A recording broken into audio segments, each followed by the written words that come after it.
Now to begin, equal rights include equal responsibility for both men and women. It has been long time due that women be included into the draft to the front lines alongside men. Women should not be excluded from the draft because it is an inequality to men and women across America. In a truly equal American society, both men and women must share the burden of war at all times.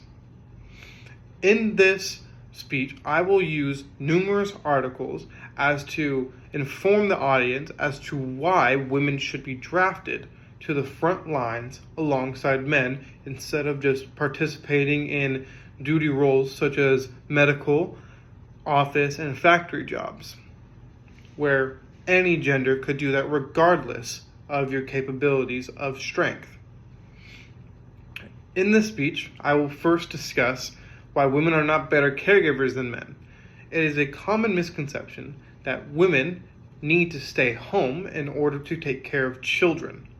This is simply not true, and the fact is that men or a woman could all stay home to take care of children, and that we could draft either or. Secondly, I will discuss the inequality and unfair nature to not draft women alongside men into the front lines, and how it is unfair to American society.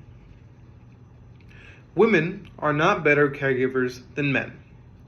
It is a fact that many people believe that women are better caregivers than men, when in truth there is no real evidence to support this claim. In fact, a study done by Christy Kamak found that there is no real profound evidence to prove that women are better caretakers than men, and in fact said that there was likely no proof that either or could be done. While of course there is a need for more research, this was the findings of that article. Women, though being contradicted as a need to stay home, they in fact do not.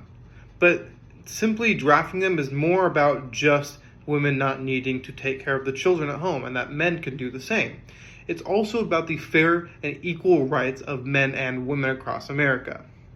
Women should be drafted in order to further close the gap of inequality in American society between men and women in both everyday life and in active combat roles. It is no surprise that for many times we've had the draft that women have been drafted alongside men. But there is a clear inequality in this, because women, though are drafted, they are not sent into active duty combat roles alongside men. Women typically fall into three different categories, one being medical, another one being factory, and then the last one being an office job or managing job. So while they do help out with the war efforts and their jobs are very important, there is no reason a man cannot also be drafted to do those jobs, and women and men share the burden of being put onto the front lines when being drafted. This concludes me to believe that women and men are capable of both being on the front lines together, and that there is no reason a man or a woman should be alone in this duty of fighting for our country.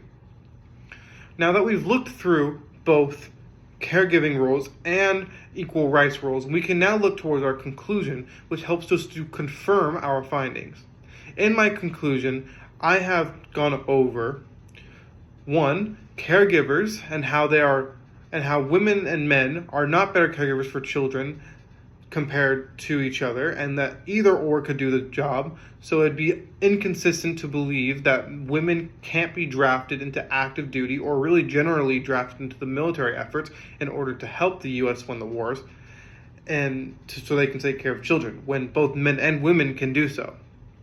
Secondly, I discussed how it's an inequality to men and women of all people to not have women drafted alongside with men to the front lines. Women deserve to have equal rights and equal representation in every aspect alongside men as well.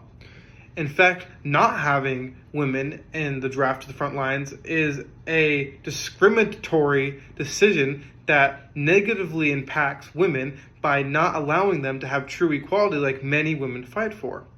It is a it is a stain on feminism and a knock to equality. It is important and imperative that we allow for equal opportunity between our sons and daughters of America. There is no reason the men and women, the hardworking men and women of America, cannot stand together and fight combat on the front lines to save America and in order to promote a better future.